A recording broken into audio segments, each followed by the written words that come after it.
It's the only way many Southern California restaurants have managed to survive the pandemic, putting tables outside on the sidewalk and on the street. But now it's unclear how long the city of LA will allow this street-side dining. Our investigative reporter Joel Grover took his questions to the city. And we're ready to roll. Village Pizzeria is back in the game, thanks to this new outdoor dining platform, which is breathing new life into this 25-year-old LA institution. Without that outdoor dining area in the street, could you survive? No. For over a year, the I-Team has been documenting the financial pressures that the pandemic has put on restaurants. How hard has this last year been for you? As hard as it can be. Last spring, COVID-19 restrictions forced many LA restaurants like Village Pizzeria to stop serving customers except for takeout. This is owner Steve Cohen back in September. I'm off about $600,000 in sales. That's not been the case for many restaurants in San Pedro, like Sebastian's Mediterranean Cuisine.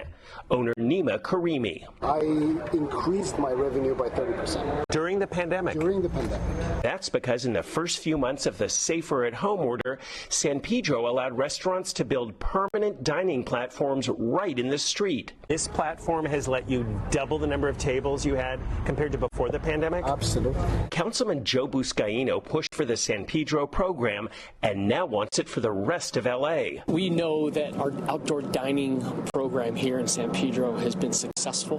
We've heard it from our restaurateurs, and it's time for the city to embrace this model and go citywide with it. Last summer, in response to the pandemic shutting down indoor dining, the LA Department of Transportation began the LA Alfresco program, letting restaurants put tables in the streets and on the sidewalks, but only temporarily. Colin Sweeney of LADOT. Is it possible restaurants will need these outdoor spaces indefinitely? The City Council has directed us to, at a minimum, extend the program for 6 months after the emergency orders are lifted.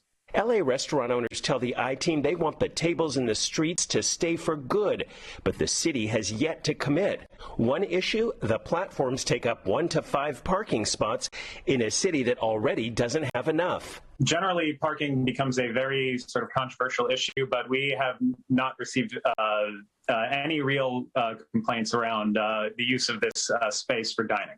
Is it a trade-off? That's exactly what it is. Buscaino says the biggest obstacle is how to pay for these platforms. In San Pedro, the Business Improvement District covered all the costs. It presents a picture of optimism. Lets people know we're still here. Cost was Steve Cohen's concern. Just a few months ago, he considered closing Village Pizzeria for good after 25 years. He couldn't afford the $11,000 cost of an outdoor platform.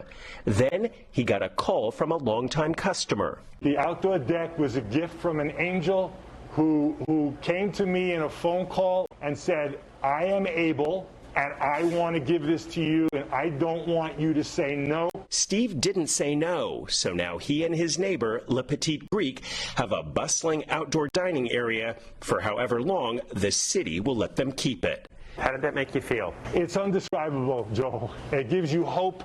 It lets you know that there are really great people. For the I-Team, I'm Joel Grover.